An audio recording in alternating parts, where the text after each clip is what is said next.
July 5th, 2076. Before a joint session of Congress and the entire world, President Jason Davidson reveals a series of previously classified files detailing the many heroic adventures of Special Agent Jack Decker. But what no one knew at the time was the secret existence of several previously unknown sealed files. Your mission, should you choose to accept it, is to access these files before it's too late. You are the son of Jack Decker. You are Jack Decker Jr. These files must be unsealed. You choose your destiny. You choose the way forward. The choice is in your hands. Hello, thank you very much. Tim Heidecker, one of the funniest people out there. Thank you. I've split my pants. Just now? But you can't know, it's been weeks. But they're the only jeans that fit, so we're sticking with them. Do they fit because you split them? Yeah, I think so. So can you see that? You can't really see it on camera probably because I wear black underwear. Let's get the jib in there. Let's fly that jib. Yeah, I wear black underwear, so it just kind of disappears into a void. Jib, thanks so much for being here. Thank you for having me. Lovely to be here. Got a lot going on right now. No, too much. We're trying to scale back. Are you really? Yeah, there's no need for all that. You guys are always, I mean, you and Eric both individually and Yes. together are always incredibly busy. Incredibly busy. Yeah. I don't get these other artists, comedians who are just sitting around, you know. They don't seem to be. I don't know. I'm very happy to be, working on some level. I don't consider it work, but Do you ever stop working, or do you feel like, is it not work? So you're just having a good time, you have a new idea, go do it. Because even when you don't have a show, you're pumping out songs that you've written, you're doing an incredible amount of stuff. Yeah, I do have a little bit of a problem turning off. But I have wonderful children and a wife that I do try to work into my life. Work into your busy schedule. Few hours a week. Get them in here, get them out. Okay. Yeah. Hello, nice to see you again. How's everything at school? And then Go golfing on Mother's Day. Yes, do I that whole definitely thing. go golfing on Mother's Day. Yeah. Talk to me about Decker Unsealed. What season of Decker is this at this point? Because there's a web series. That's Yeah, we call it season 5. There was the first 4 seasons were on the internet, but everything's on the internet anyway. So we made it as a web show, a shorter show in the first season, and then the second season, Greg and I had this idea: what if we could get Adult Swim to pay for a vacation to Hawaii for us and our families? They'd send us to Hawaii, and we'd make a season of Decker in Hawaii. And what was the actual shooting like in Hawaii? Like how grueling was the shoot? It was much harder than I thought it would be. I thought that we would just shoot us doing vacation-y kind of things, and I'd be wearing the Decker blacks, and then we'd stitch it together. But then we started writing it and coming up with ideas and stuff. But we did do things like I would just book a what's that called when you go from one tree to another? Zip lining. Thank you. You knew right away when I was doing this. So we just booked a zip lining afternoon, and I put on my black suit and just zip-lined around. And those guys shot it from below, and we, added some explosions later and stuff. That's just like a Fast and Furious movie. You come up with the action, and then you write everything else around the big action number that you're We did doing. one of the parasailing. We did some parasailing. Got on the boat in my black suit, and with other tourists. We're like, what are you doing? But so we didn't get a lot of R&R though. We were working quite a bit. We snuck. The worst thing we did, I think, was we went to the Pearl Harbor Memorial Museum area. As Decker? As Decker. And I felt very uncomfortable there. I was just walking around in this terrible black suit, very inappropriate, no matter where you are. Where does the Decker character come from? That sort of closed eye. I get Bruce Willis. Is that the idea? Yeah, I think he's trying to do Robert De Niro. He's trying to do maybe Bruce Willis, Clint Eastwood a little bit. But when I do, I look like an idiot. I don't look cool or I don't look intimidating. I just look like the president, Do you write the? That's true. Yeah. Oh yeah, and that sort of. I understand what you're saying, but I don't at all. Brow furrow to pretend that you Yes, understand I'm everything? serious about this. Very serious. It's also a little Steve Brule, I have to admit. And after a couple of seasons, the John Riley, who is familiar with Dr. Steve Brule, worked closely with Dr. Steve Brule. He said, he says, you're getting a little bit of a Brule thing going on, and it's just infectious. I think it's infectious, but. When it comes to Decker, do you write the lines that you're going to sort of flub? Do you sort of initially think of the lines as something that you will flub, or is that they're written as is and then you perform them and start flubbing them? That's about it. We write it, believe it or not. We write scripts. Then they don't memorize them. And I look at them like 5 minutes before we shoot. And on some occasions, if they're big, long speeches, we'll do cue cards. And that adds an extra wooden level of insincerity and bad acting when you're reading something and squinting. Like, put the cue cards further away so I have to crane my neck more to look at. But I am also gifted with natural dyslexia, I believe. And so I do have a tendency to not always say the words correctly. See, I have to be careful to Really? I think so. I mean, I can easily kind of achieve that naturally. Now, Decker was sort of born out of On Cinema, right? Sort of what you and Greg do as sort of characters, Tim Heidecker and Greg Turkington on Cinema at the cinema. Yes. How was Decker born out of that? How did that come up? Well, How much are those written, if you don't mind? Sorry. Those are not as written. Those are discussed and sort of outlined, and we sort of block out a whole season. And then we know the movies that are coming out, so we talk about those. But have you ever seen any of them before you talk about them? I'm not going to speak to that. Okay? It's not something I'm comfortable commenting on at this time. What was the question? Oh, yeah. So then on Cinema, my character is a narcissistic, bloated, egomaniac, bad guy. And I think after seeing some of these movies, he got it in his head that he would be able to, much more capable of making these movies than the movies we're seeing, you know. So he said, I'm making my own show. I'm making my own movie. For a while, we just considered Decker movies. And then, I don't know, it's stupid. Greg, I think, still considers Decker movies, even though they're TV shows. But Greg, the character, considers Decker movies. Yeah. Talk about Tim, the character that you play on Cinema. You said this bloated narcissist. He starts this band called Decker, right? Yeah. And I loved the way that he looked in the Oscar special that you guys did. He reminded me of like Bam Margera. Bam Margera, little Scott Stapp, maybe. bunch of rock, like the rock look is takes a lot of energy, I think. Depp, a lot of Johnny Depp. Scarves and bangles and dyed things in the hair and the beard. What is that look? What is the obsession with accessories? You think that really rock know. look it has? I guess he did those pirate movies and got attached to the wardrobe or something, but I don't know.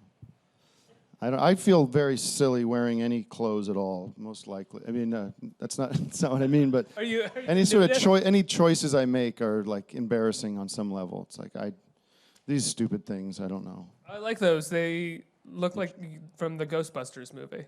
They look like the slime. Slimer, yeah. Sorry. They're so that you guys can chroma in anything you want. Any shoe, you can put in a boot if you want, or yeah. You've been releasing some songs recently. You did a brief impression of Donald Trump just a second ago. Yes. And you've been releasing these really great songs. One would even maybe say protest songs. You can call them protesting stuff. Sure, I guess, yeah. Are you feeling a bit more... Phil Oakes. Are you feeling a bit more connected sort of politically than possibly years prior? Do you feel like it's hard not to talk about what's happening? It's hard not to talk about what's happening. I think even in just that, there was a welfare queen joke. There's a welfare queen joke. There's a white...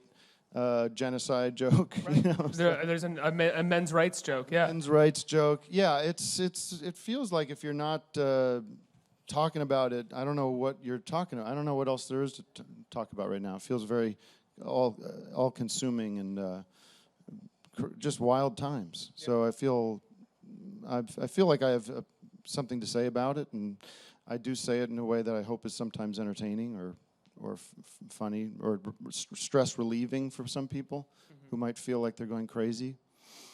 You've definitely been involved in I don't want to use the word trolling, but trolling back the trollers, if you will. And I'm wondering if there's I mean, good on you. Thank you so much for doing that. Oh, I don't know what it means. I used to troll. I mean, I also like to say, if I was 16 and had the internet the way the internet is now, I would have been the worst person.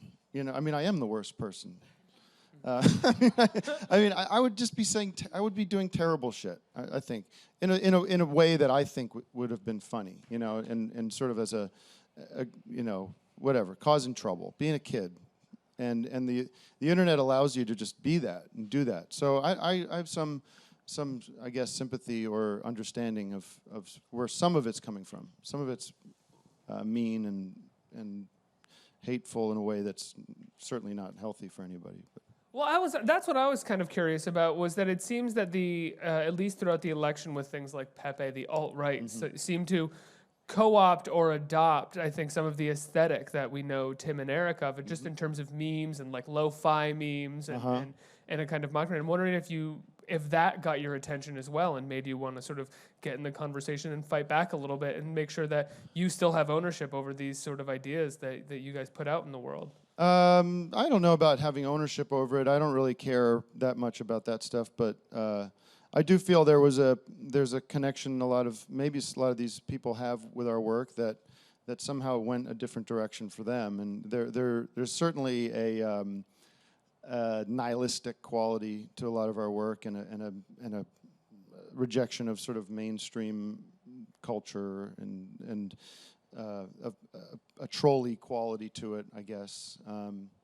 But at the same time, everybody I work with, everybody I know, sort of it doesn't identify with some of those the politics of that other group, you know. And it just seems baffling to us, really, frankly, that some of that anti-Semitism and homophobia exists in that world. It's so foreign and so alien to our way of looking at the world. Well, it's that really wonderful thin line that I feel like Tim and Eric and you guys have always walked, which is bringing on these guests that you guys always brought on in the early years, and even in Decker, you know, these guys who can't act, who look funny on camera, but they always feel like in some ways they're having a good time and they're sharing in the enjoyment with you, whereas there is still a thin line though where someone could get off on the idea of exploiting these people and making fun of them, and that's where it seems like this other side has kind of really taken up the torch for it.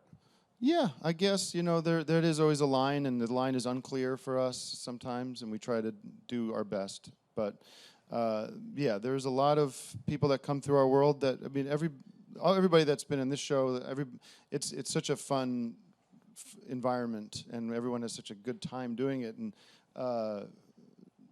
but you know, the guy that played the vice president, when he came up at the end, we didn't see him shake. Oh, sorry, I guess if you're watching at home, we showed an episode, but Charlie, who plays the vice president, came up, and he just has this look, you know, that's incredible. It just never seen anything like it. The way his hair was combed and this orange complexion he has, just fascinating. Well, we've seen the orange complexion before. That's right, but this seemed to be naturally occurring. But we were shooting that scene, and we said, "Come up to me and just say hello," you know, and he comes up and he goes, "Yellow," and we go, That's funny, but let's try it just you saying hello, you know, and he goes, "Yellow," and we, okay, it's just hello, like you would just be saying hello, and he says, "Yellow," and I said, "Okay, that's fine. We're not going to get that, you know." So there is this like a bit of a high wire act you play when you bring folks like that on board. But he had a blast. He's like, "When are we doing this again?" So What about Joe Estes, this guy who plays the president, who's been in all of the Deckers, I think, or in at least all of them, right? Yeah, from the beginning. Yeah. From the beginning. How did you find Joe Estes, and what was it like talking him into doing this? Obviously, he's playing a version of Martin Sheen. Yeah, it worked out. He gets that, and he thinks it's hilarious. He is he thinks it's funny. He was like, "Can we have a picture of Martin on the desk instead of me?" Or So he gets it, and we found him. We watched some movie that was, I think our editor/director, our director Eric Natornicola had found this film that was given to him in North Carolina by a tow truck driver who had made this movie. And Tow truck driver made the movie? Yeah, and we screened it because we had to see what this was, and we were all watching it, and it was unbelievably wrong-headed or awful. Like it was a platform for this guy to show his stunts that he likes to do. So he was jumping off his roof into his pool and everything.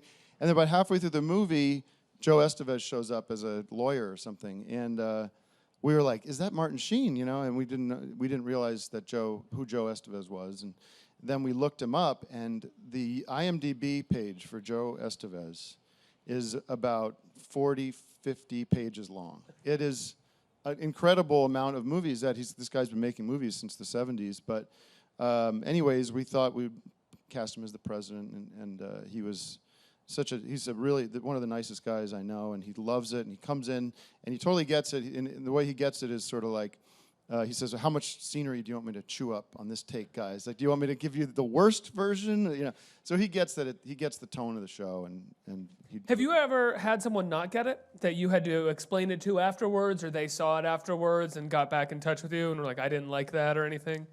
No one's gotten in touch and said they didn't like it. Thank God, but.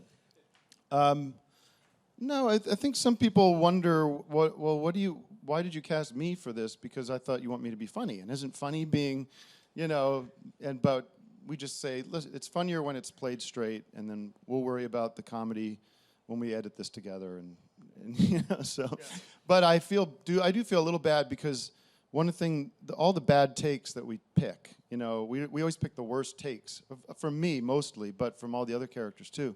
You could do that with any show. If you took, Grey's Anatomy or something, you could make the worst episode of that show just by taking. I want to see that really bad. Yeah. So it's not necessarily fair to anybody, but it works in the context of the show, I think. You and Eric are going to be on tour in about a month, right? A month and a half? Yes, we're hitting the most major cities, or many major cities, in July. To celebrate 10 years of our career making Awesome Show. It's a sort of irrelevant number. We've made stuff before Awesome Show. But since Awesome Show got... looks good on the poster, 10 years. Since Awesome Show got picked up. Oh, yeah, because I guess you had Tom Goes to the Mayor before. We had Tom Goes to the Mayor before that, brief 30-episode run. And then, yes, Awesome Show started in 2007, which is 10 years ago, according to my math. And it checks out, right? Pretty much, roundabout. So that's the theme of the Are we going to get some Dr. Steve Brule, or are we going to get some sort I have of nothing to say. character? I have nothing to add to that. Okay, that's it. We're done talking. We'll not be able to comment on that. Check out the website for the tour dates. Yes, thank you. That's where we go. Thank you. What is it like for you and Eric? Is it harder for the two of you to get together and do as much as you used to, considering both of you are doing other projects and acting in other people's material, directing other people's stuff? Yeah, takes a little more effort to schedule the year, I guess, and to look at what we want to do and when we're going to do it. And, we had a really great, very, very productive, concentrated, big, long 10-year chunk. Well, not 10 years, but you know what I mean. And it's nice to have space to pursue our individual projects. But we have a company together, Absolutely Productions, which makes all these great shows, Nathan For You and the Eric Andre show and a bunch of fun stuff. So really the funniest shows that are out there right now. Thank you. Yeah. And so we just look at what can we do. We're doing another season of Bedtime Stories for Adult Swim, and we're shooting that right now, actually. So it's we just keep looking forward to doing stuff. I don't know how to end the sentence. What's it like going from shooting something like Decker, which is intentionally bad in terms of its look, to shooting something like Bedtime Stories, which is really the most cinematic work that you guys do? It's not as fun, to be honest with you, to make Bedtime Stories, because you do have to be a little more serious about it, and everything has to work together. You have to, when you're doing, not to get too filmmaker 101 NYU across the street, but You have to make sure the eye lines are right and everything, the hair, the light off the hair, and there's got to be a consistency to it that's more disciplined than Decker, which is much more mistakes are encouraged. Was that a discipline that you guys had to sort of learn over the course of time, even after having gained some sort of success? Because Tim and Eric, Awesome Show was something that mistakes were encouraged on as well. Yeah, it was hard. I mean, Eric is a brilliant director, and has a vision, much more of a cinematic vision maybe than I do. And he kind of is somebody that really gets in the weeds a little bit more with making it look great. And we have great crew and great DP and that kind of stuff. So it's a choice it's a choice you make, a style choice, and then it's not the hardest thing in the world to actually go and do that, but you just have to have the money to do it because stuff takes time and you have to have the right lights and cameras and that kind of stuff. What kind of cameras do you guys usually shoot that on, if you don't mind me asking? I don't get into those kind of particulars. Really? No, and I don't want to sort of show brand loyalty or anything. Oh, got ya. No, I think they're the red cameras right now that we're using. It's such a beautiful which show. Are black, actually, which the cameras themselves are black. It's a really beautiful show, the way that you guys shoot it. When you conceived of that together, did you conceive of it as something that would look completely different than anything you'd made before? I mean, it's outside, I think, of from some of your short films where it's... Yeah, I think we had made a couple short films for HBO's Funny or Die show, and we tried a new way of approaching our comedy, which was to not make it lo-fi. And so when we finished running through Awesome Show, and we had made this movie that nobody saw except our fans, and we practiced. It was a little bit of a trial. Are you talking about $1 Billion movie? Yeah. I've seen it a couple times. Okay, well, Pretty you're great. a fan, so that you fit into that category. Did you make that for anybody but fans? No, we didn't. We just made it for us. I mean, we thought, well, we're going to make a movie that we think is funny or try to. So, yeah, we didn't make like a big swing towards the back of the bleachers in terms of audience. It wasn't a rom-com or anything. No. You saw John C. Reilly playing something called Taquito. And Taquito, yeah. Leaking from the face most of the movie. Pizza taped all over his body. But then when we said, what do we want to do next? They said, we want to do whatever the opposite of Awesome Show is, because we don't want to just sort of redundantly go down another road that feels like, why don't we just make more of this one show? So we had this idea for kind of a Twilight Zone version of an anthology show that we could tell different stories. And I think originally we were like, well, some will be really funny and some will be really dark. And then the dark ones became the ones that we had much more fun making, or at least, felt like we wanted to tell more of those kind of stories. How many albums have you released at this point, Tim? 30, something like that, 30, 40. I don't know. It's like three or four Yeah, albums? something like that. It depends on what you consider. Yeah, 3 or 4. With Davin Wood, I've done a couple Heidecker and Wood records. It's like a soft rock exploration. There's Canethology. There's In Glendale was my latest, which is more of a serious. I'm a dad now, and and this is my autobiographical album about changing diapers and cleaning up dog shit in the backyard. Was it always a dream of yours to record albums? Or was that something? Oh, that you yes. found? I mean, yes. Being in a studio, making music with musicians that know what they're doing is terribly exciting, and I always, it's my hobby, I guess, that I get to pursue, and some people like. Most people don't. I like your song. Most people don't know about it. I mean, when we're talking about the global community here, like the world itself, very small percentage of people know my music. I think they're gonna catch on to the 4chan song at the very least recently. Geez, yeah, well. Have you gotten any hate from that? Sure, yeah. Why wouldn't they? They don't. We don't like each other. It's okay. We don't have to all get along, I guess. You in the 4chan community? Alt-right. The alt-right. Yeah. Not many. I wouldn't want to be pals with any of them anyways, Why doesn't this guy like me? Oh, I guess I probably wouldn't want to get beers with somebody that just throws around Jew in a way that I don't recall ever hearing growing up. Yeah. I always wonder about that and the limits to free speech. We were kind of talking about this in the green room and where that comes from, and it's so interesting to me. And I bring up your work and I talk about South Park too, which is like these wonderful shows that feel like they've been co-opted in the wrong way. They've been their ideas and their anarchic nihilism at times feels like it's been co-opted by something that's actually nihilistic in a completely purposeful way. Right. Yeah, I guess you said it. You said it all. I don't know.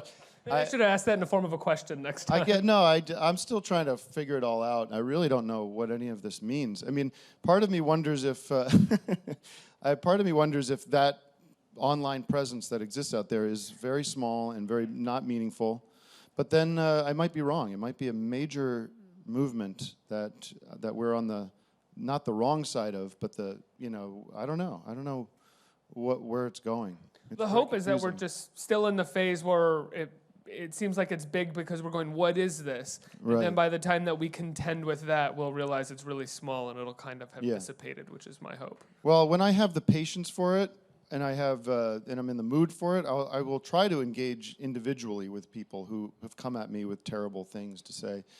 And I do find, I think occasionally you can chip away chip the Pepe meme graphic away and see that there's somebody there who is maybe just trying to fuck with me or try to, have a little bit of an online sparring thing that's more of a game than sort of an actual,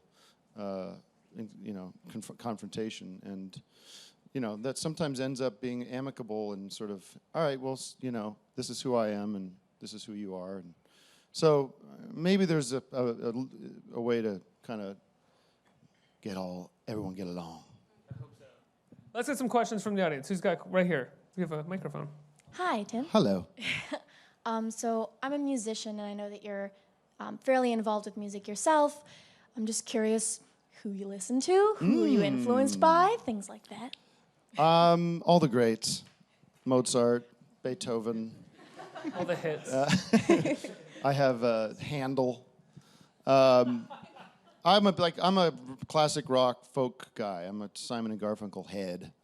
I don't know, all the Beatles and Bob Dylan and Joni Mitchell and that kind of stuff. These days, I'm trying to think of people. There's so much good stuff, but I don't remember it all.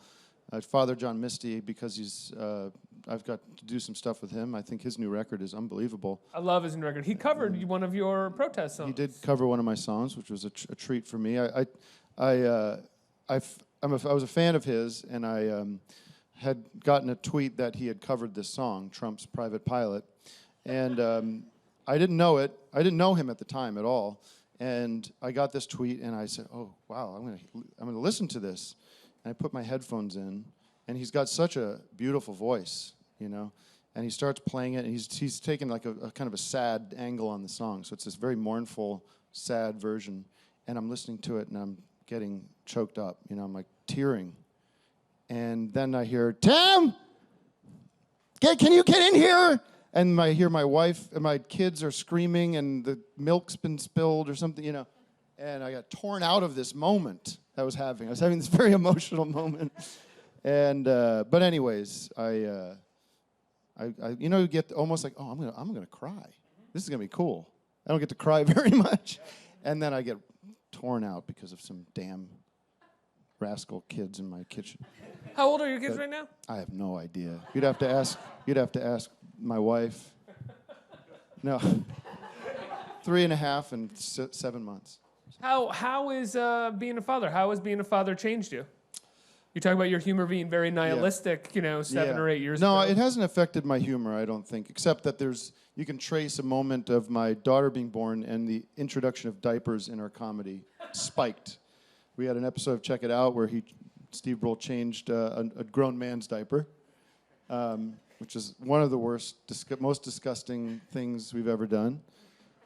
Yeah, I know. And then there's a couple episodes with diaper stuff. So I think there's certain things where having kids, opens up your material to some different stuff, but it hasn't mellowed me in terms of making stuff that makes people upset. Next question. Hi. Thanks for being here. I've been a fan since I first saw Tim and Eric, and it's exciting. Nice to see you. Yeah, Thank nice you. to see you.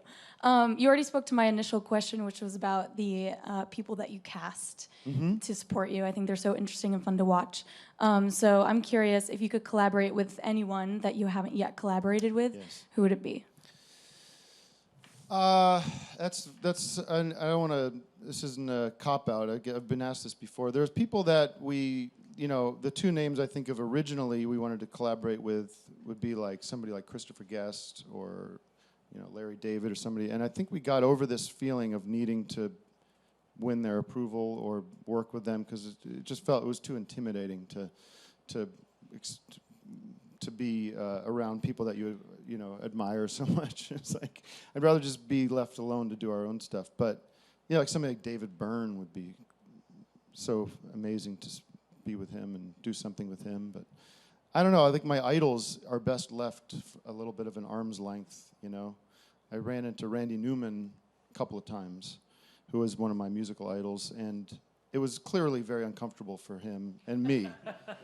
And I didn't say the right things. And Did you do the I've been a big fan for a long well, time? I said the worst thing. I said, I just want to know, I love all your old records. And he goes, oh, you should check out some of the new ones. I know, I do have them too, and I love that. It was sort of like stepped in it a little bit. So then I saw him again at an airport, and I didn't go up to him because I learned he wouldn't appreciate that. You've collaborated with a lot of other filmmakers though in terms of being an actor. You've worked with Jody Hill and a number of other people. Sorry, Jody Hill's the only one that's coming to my head right now. But there's been a number Steven of Spielberg, Martin Scorsese, George Lucas. George Lucas. Yeah. You were in Revenge of the Sith. Yes. Yeah. No. Well, I was in Eastbound and Down, which was such a treat to be able to do that and spend time with those guys. How does it work? Are people just very aware of Tim and Eric that you wouldn't expect to be, and they get in touch? I mean, Jody Hill, I can see. And yeah, it's a really small pool. But then you did the Fantastic Four movie. I know. Well, that guy who directed that, what's his name? I'm blanking on it. Josh Trank. He was a fan of On Cinema, and didn't know about Tim and Eric. Did you guys cover On Cinema? Really didn't. Or cover Fantastic Oh, we Four did. on Cinema? Yes. Okay. And Greg, it was the weirdest thing. This is a real true story that Greg, I got cast in the Fantastic Four, which is universally regarded as an awful, terrible movie. I hope I'm not breaking a contract or anything, but it was panned universally, and it was just everyone thought it was a disaster. And I was in it for like this much. But at the same time, Greg got cast also because of On Cinema in Ant-Man. So he was in Ant-Man, and those two movies both came out at the same time. And so we reviewed them for the same show, and the joke was that I paid my way into Fantastic Four. I paid $15,000 to be in Fantastic Four, and Greg was I don't know what he rationalized. I think it was because of his amazing work in Decker, but it was so perfect because Fantastic Four was a flop and a bad movie, and Ant-Man was well reviewed and everyone saw it, so it played perfectly into our universe. It was like we couldn't have written it any better. Where you're the bloated narcissistic asshole. Yeah, who fails. Who consistently fails and tries, and Greg just sort of does his thing, and it's all okay. Yeah, and you root for Greg, so you're happy when he has success. I think we have time for one more question right here. Hello. Hello. Besides producing a lot of shows for Adult Swim, what is the favorite programs for you to watch on the network besides your stuff? On Adult Swim. I love John Glazer. So whenever John Glazer is doing a show, Delocated was, I thought, hilarious, and his Werewolf Joe is coming out this week, Oh, yeah. well, what a nice plug for him. What a great opportunity for him. And the other shows that are on there, they're all fantastic. They're all unbelievably fantastic. Congratulations to all the shows. I am not. I find it's hard for me to watch other comedy shows, and this is just because of my own mental problems. But I tend to get jealous and angry and wondering why does that work for them? But like what.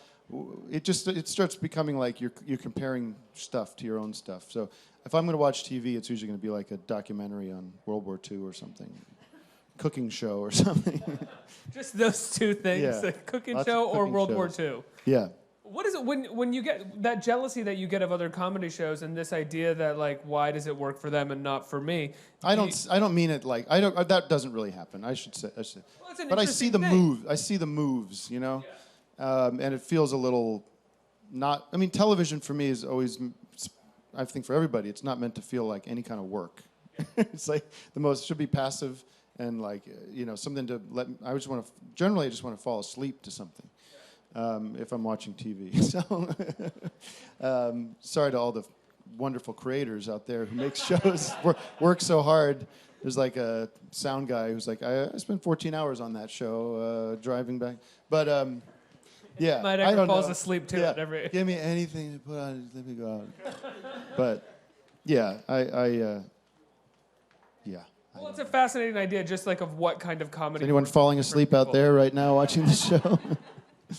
Pretend to fall asleep, they might.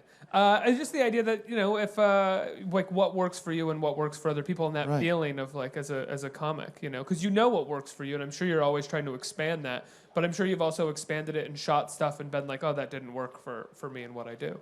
Yeah, I think we've had a good success rate of stuff that works, but I don't look back on it too much and kind of keep pushing forward. I just thought of one great thing I watch. It's on YouTube. This thing is called Primitive Technologies. Have you seen this? It's this guy in Australia who goes out, just like a 20-something-year-old guy, goes out in the middle of the forest and he makes like huts and like tools, but using like Stone Age technology. So there's no talking or sound. It's just, that's where you kind of, but it's fascinating. Pardon me, something's happening here. Oh, he's getting a call. Oh, it's Montebello, California. Do you want to take it? Yeah, let's see who it is. Could be, hello? Sí, buenos días. Go, buenos dias. Sí, buenos días, señor. Mi nombre es Jonathan. Okay. Estoy comunicando de la... do you speak Spanish, sir? Paquito. It's, Sir, my name is Jonathan. I'm anyone speak Spanish here? from the office. You speak? No. Huh? We are helping people. Yeah, my name is Jonathan. Say 911. I'm calling from the office of my lawyer, of my attorney, 911. We are helping people that have problems during work, like getting fired, injury, layoffs, discrimination. Right. Sir, how are you at work? Is this a solicitation? Just a courtesy call. We Courtesy. We just returning phone call How from the office. how If courteous. anybody else that needs our assistance, you can consult this number. I was up on a ladder a couple weeks ago. Took a spill. Is that something you guys would be interested in handling? So you were up in a ladder. Yes. That's right. I was on a ladder, and I had some Wesson cooking oil in my back pocket that my neighbor had lent me. And the cooking oil, the cap came off, and it dribbled down my leg, and then it went under the ladder, and the ladder slipped out under me. And I landed on my face. I broke all my teeth came out. Okay. Anything you can do Okay, for me sir. there? Who can I sue? Okay. We're helping people and work. It did not happen in the workplace, sir? I work at home. Does that count? All right, I gotta go. I have a lot of important business to attend to. I've got to find my teeth. Good night. Tim, Sorry. Decker Unsealed. When does Decker Unsealed premiere? Oh God, help me. June 4th. June 4th. America's holiday. June 4th. America's birthday, June 4th. I thought we would do that for this. We would make it seem like with fireworks and stuff, that we think it's June 4th. Yeah. Tim and Eric 10th anniversary show. Yes. Could be a city near you. in Yes, go to July. timanderic.com or download the Tim and Eric app, which is free, and you can look at all of our shows that you've ever wanted to see, and tickets are on there as well. So go to the App Store if you have an iPhone, or go to timanderic.com. And your album's available now for people to That is listen to. correct. Your Go to stuff. all the music stores that still exist. Tim Heidecker, everybody. Thank you, guys. Thanks so much. Thank you. Thank you. Thanks.